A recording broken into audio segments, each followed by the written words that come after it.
Are you a new real estate investor still struggling to get your first deal because you don't have the money to fund your deals? Or are you a wholesaler and you've collected some assignment fees, but you want to stay in some deals but need the money to do it? Or are you a seasoned real estate investor? You've done a ton of deals, but you just want more money to fund more deals?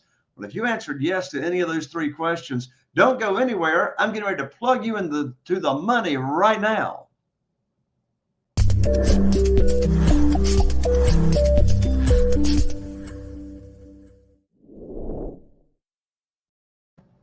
Well, hello and welcome to another episode of the Private Money Academy podcast.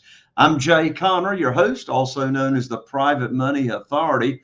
And if you've been tuning into the show, you know for some time I have just amazing guests and experts that join me here on the show. And today is no exception. But before I introduce my special guest, I've got a gift for you for just showing up here on the show. And as I just asked those three questions a moment ago, do you want more funding for your deals? Well, my free gift for you today is my new book that I want to ship you a copy of, which is called Where to Get the Money Now, subtitle, How and Where to Get Money for Your Real Estate Deals Without Relying on Traditional or Hard Money Lenders. I'll rush this book out to you. It'll plug you in to getting funding for your real estate deals, regardless of your experience, your credit, your verification of income, or any of that. Just pay a couple of bucks on shipping and I'll rush it right out to you. And you can get it at www.jayconner.com/book.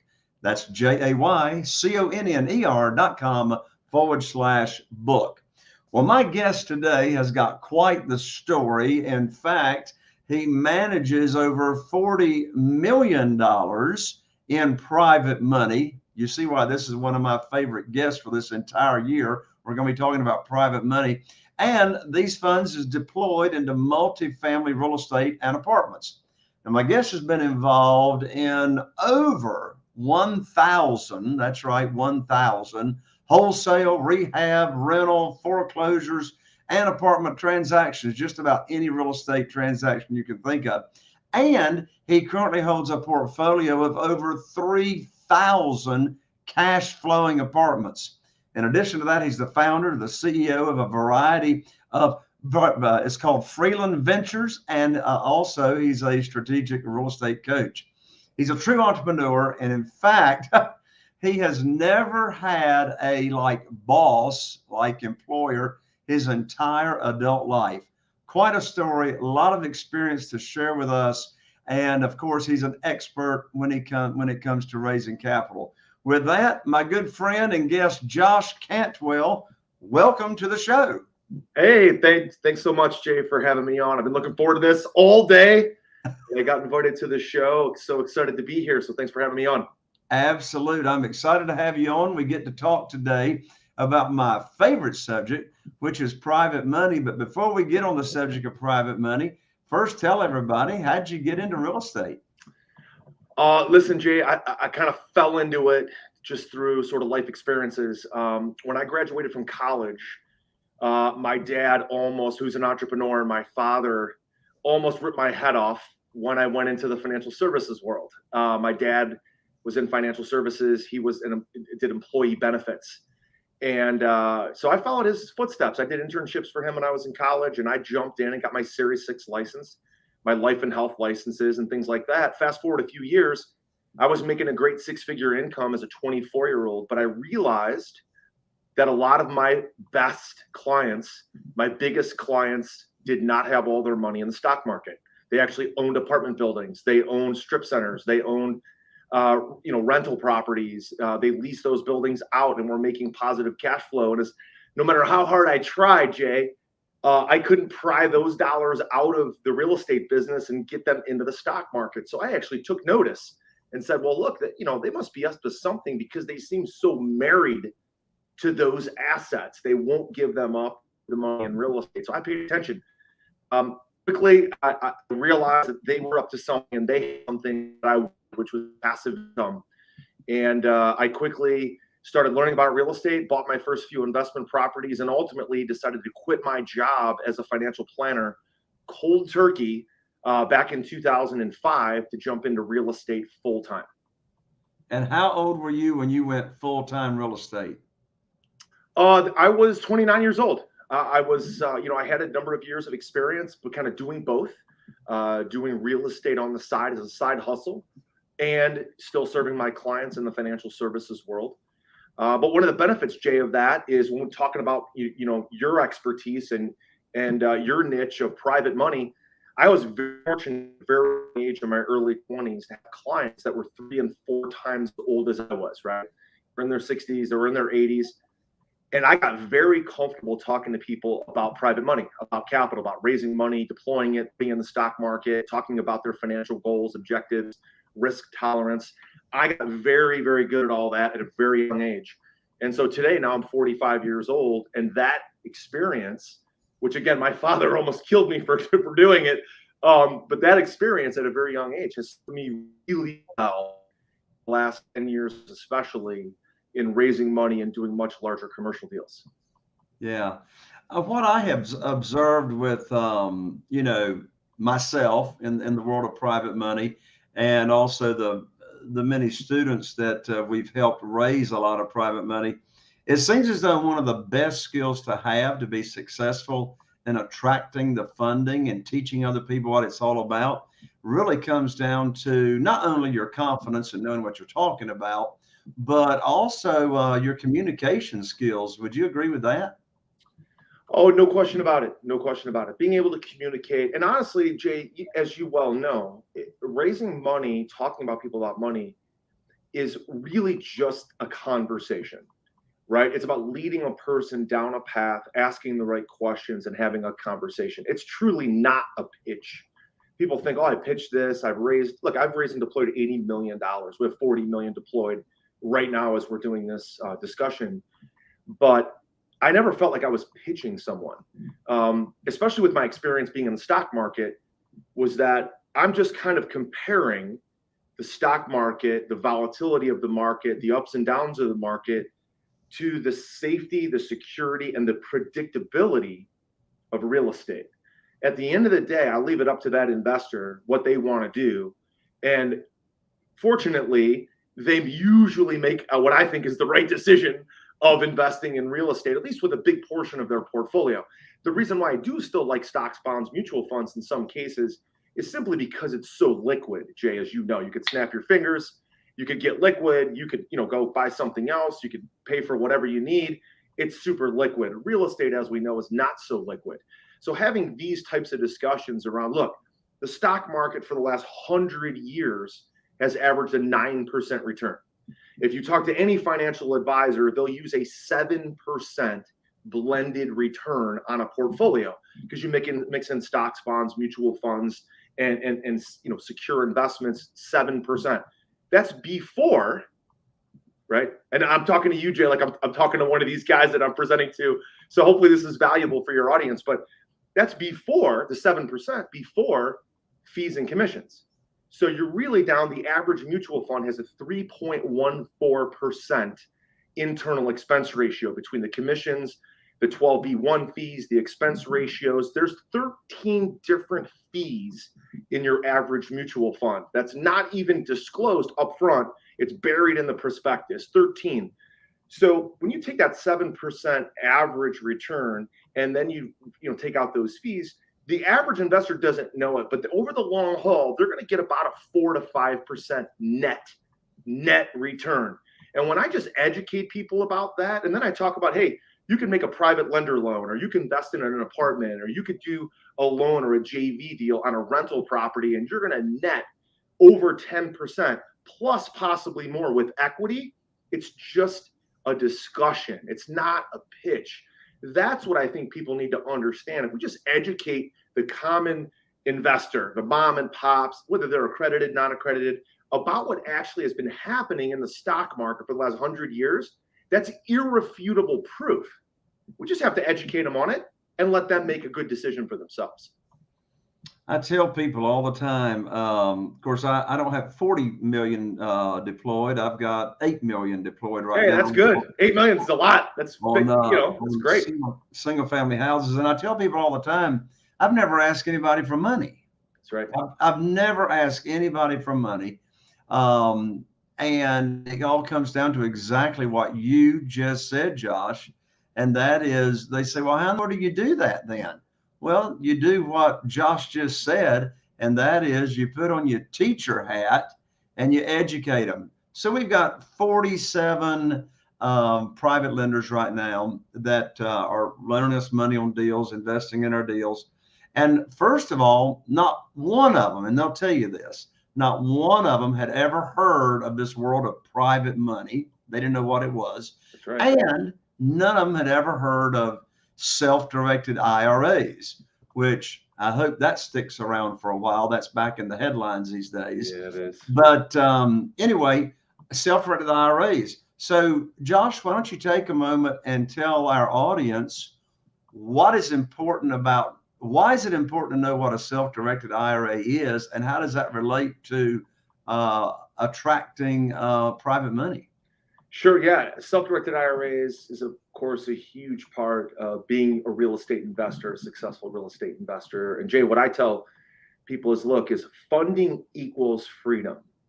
Okay. Funding equals freedom. And I'm not talking about first mortgage debt. Anybody can get that. What I'm talking about is true private money from private investors like you teach your members.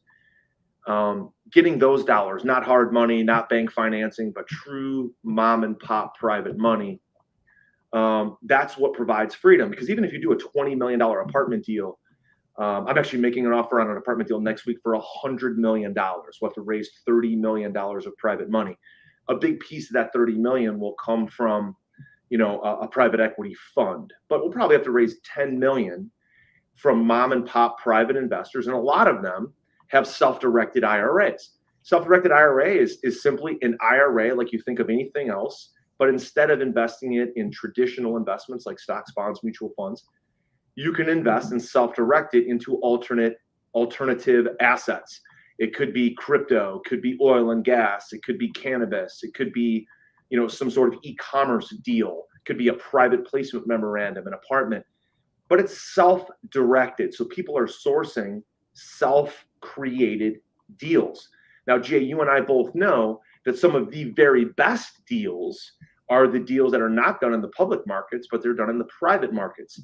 We all know that Facebook was founded through a private friends and family offer, right? And Peter Thiel, one of the original investors in Facebook, invested through his self-directed Roth IRA, which is now worth like $5 billion. So self-directed IRAs is one of the great wonders of the world, because you can direct your dollars into almost any type of asset. There's a few that are excluded, like life insurance and alcohol and some other weird stuff, stamps and rugs and weird stuff like that. But you can invest in almost anything you want, and that way you can control the investments and invest in what you know, invest in what you're familiar with. And often, as long as you invest with a good operator, those returns can be far better and more secure than the stock market. So those are just about finding the right operator, finding a guy like Jay or one of Jay's students, finding someone like me, or finding a good operator that's going to care for that money and have full disclosure, a lot of transparency. That's the challenge, right? So Jay, as you know, a lot of people invest in the public markets because they perceive them to be regulated, they perceive them to be normal, they perceive them to be more safe, but that's not really the case. The safest deals I've done have been doing deals with people that I personally vetted and then took my self-directed IRA and gave them money, or they gave me money, vice versa. So the idea of self-directed IRAs is huge, and I would encourage all of you guys to create your financial friends. Okay, you cannot take your self-directed IRA and loan it to yourself, but you can loan the money to a friend of yours, and that friend of yours, if they like your deal, they can invest or lend to you. So you create your financial friends, your network, which Jay does a great job of connecting you guys, all your listeners together Create your financial friends. Use your self-directed IRAs to help each other. One of my favorite questions when I'm having a conversation with someone, like one-on-one, social event, out to lunch or whatever, one of my favorite questions begins with the three words, did you know? Did you know? And one of my favorite questions, Josh, is, did you know there's a way that you can use retirement funds and earn unlimited money per year, penalty-free and tax-free, or at least tax-deferred? And like, you ask that kind of question and they go like, it's like, no, I like never heard that there was something like that. So talk about the attention getter. Now, Josh, I'm going to ask you a question that I get asked all the time, and I want to hear your answer. All right. And here's the question. Josh, where do you find all them mom and pop private lenders to loan you money? That's great. Yeah, great question. Look, man, they're everywhere. But I've learned over the years of raising a lot of money, there's really two sort of proven places or ways. Okay. The first one is meetups. Okay. Meetups. This is a category that I look at. Meetups. What I mean is face-to-face events, seminars, could be inside of Facebook groups, places to meet with and talk to people one-on-one. Okay. This is important. One-on-one, Jay, like you and I are talking now. Where can you go to meet more people one-on-one? Could be the yacht club, could be the golf club, could be, the homeowners association, the home builders association, could be the apartment association, could be the next real estate investor networking function. But meetups is a great place to meet people one-on-one. Okay. Now the secret sauce to those meetups, like everyone used to carry business cards. A lot of people don't carry business cards anymore. When I meet with someone at a meetup, I offer them my cell phone number. So I say, hey man, great to meet you. Great to talk to you. When people ask me what I do, like, so if I'm at a meetup, the best thing to do, Jay, is to ask someone else, hey, so what are you up to? Like, what do you do? Right. And of course they're going to say, hey, I'm in sales. Hey, I'm a doctor. Hey, I'm a teacher. What are they going to do in return? They're going to say, well, Josh, what do you do? Especially the guys, right? The guys, like the women, they can talk about all different kind of important things. Like guys, we usually talk about sports, the weather, and then what do you do? That's what we do. Like that's how guys operate. So when I'm at a meetup or a function, a seminar, a sporting event, whatever, and I ask somebody, what do they do? Of course, they're going to reciprocate and ask me, what do I do? Well, when I answer that question, Jay, what I say is, I don't say I'm a real estate investor. I don't say I'm in apartments. I don't say I own, private equity fund. What I say is, I raise capital for real estate. We buy, and then you can insert whatever you buy. For me, it's apartments now. We buy distressed apartments, and we pay our investors a fixed double-digit rate of return. Yeah. And then I just stop. Right. And then they always say, like, I'll give you, I've done this so many times, Jay. Let me tell you how people respond. Number one, if they're older, like us, they say, hey, oh, kind of like Carlton Sheets. Because they remember Carlton Sheets back in the day. I said, yep. Or if they're a little bit younger, they'll say, oh, kind of like HGTV. And I'll say, yeah, sort of like that. Or they'll say, hey, I've always wanted to buy a rental property. And they'll say, well, how does it work? And I'll say, well, it works great. If you're interested in learning more or talking more, let me give you my cell phone, right? So giving starts the receiving process.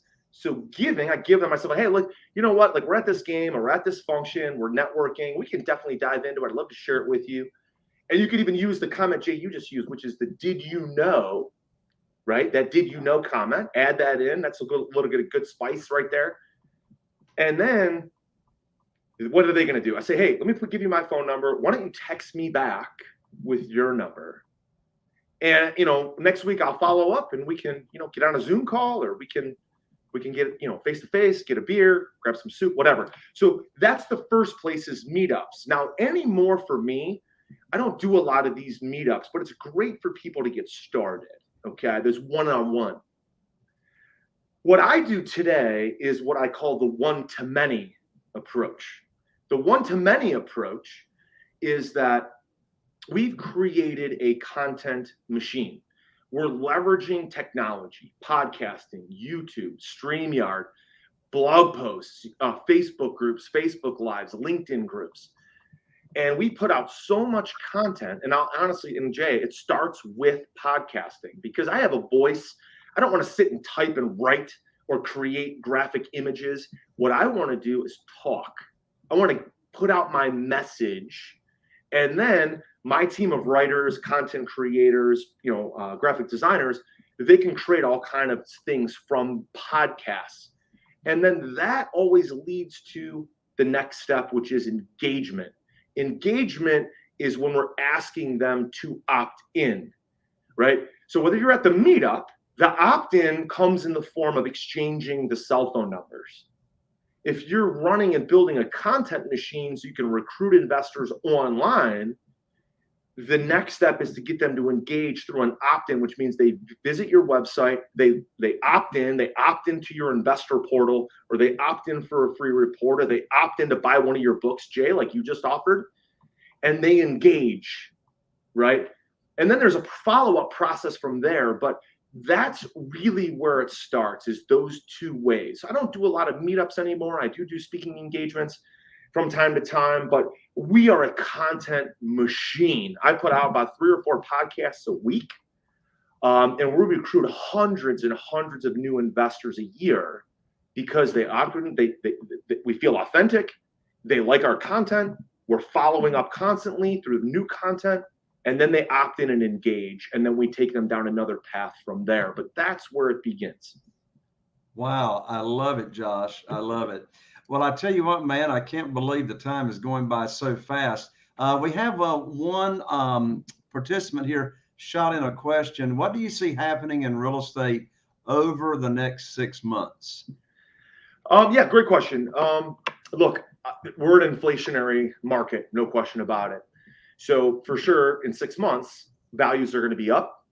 And when you look at, there's a lot of great marketing, right? I feel like I'm a great marketer. Jay, you're a great marketer. There's a lot of great marketing from real estate gurus out there. And I think generally, my opinion, I don't want to trash talk anybody, but generally, there's a lot of pending foreclosure, doom and gloom type of messaging right now that's really not accurate. Look, right now, there's only about 1.2 to 1.4 million properties on the MLS. Normally, across the country, there's about 3 million to 3.5 million on the MLS. A good friend of mine is the VP of market economics for auction.com. And so I get it directly from the guy, the economist at auction.com.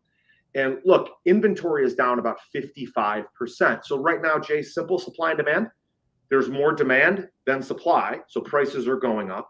And then when you look at how COVID impacted the supply chain, again, we're in an inflationary market. So for sure, prices are going to go up. Now, by this time next year, around, let's say, September, October, November, December of next year, 2022, some of this foreclosure inventory will start to hit the market from the foreclosure moratoriums. But I'm predicting, and then my buddy at auction.com is also predicting, that only about 15% of all of those distressed assets from COVID are actually going to hit the market. Remember, Jay, we're in a totally different environment now than we were in 2008. In 2008, people got in trouble and prices were going down. Today, people got in trouble because of COVID, but prices are going up. So that's going to bail out a tremendous amount of people.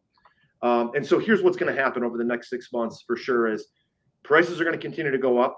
Supply will start to creep back, but not as much as demand. Values will continue to go up. Interest rates will start to creep up, but not very much. The Federal Reserve has said that they're going to keep interest rates low. But in an inflationary market, you want to own the asset because there's a phenomenon called asset inflation, which means your rental properties, your rehabs, your apartment buildings, they're going to go up in value also. Rent values are going up. Look, in Dallas-Fort Worth, the rent prices are up 20% year over year. Even in Cleveland, which is where I'm from, which is a relatively stable, normal Rust Belt market, rent rates are up 5%. Normally, they're only up about 2%. So even for Cleveland, values are up. So that's my opinion of what happens here over the next 6 months to a year. Awesome, Josh. I agree with you as well. Josh, I know that we've got a lot of our audience members that want to or get connected with you. And what's the best way for people to reach out to you and continue the conversation? Yeah, just go to our main website. Go to freelandventures.com, freelandventures.com/passive. There you'll find our portfolio. All of our portfolio is there, the buildings that we own, the different prices and things that we do, where we're trying to buy, what our buying criteria is, some of our YouTube videos. So just, go to our main website, freelandventures.com/passive/criteria. Those are some of the places to go to just take a look at our portfolio and engage with us. So everybody, that website is www.free, F-R-E-E, land, L-A-N-D, ventures, VENTURES.com, freelandventures.com. Josh, thank you so much for taking the time to join me in the audience on today's show. I really appreciate you, my friend. Absolutely, Jay. This has been fun. Thanks for having me on. You betcha. There you have it, folks. Another episode of the Private Money Academy podcast. I'm Jay Conner, the Private Money Authority, wishing you all the best. Here's to taking your real estate and business to the next level. And we'll see you right here on the next Private Money Academy podcast.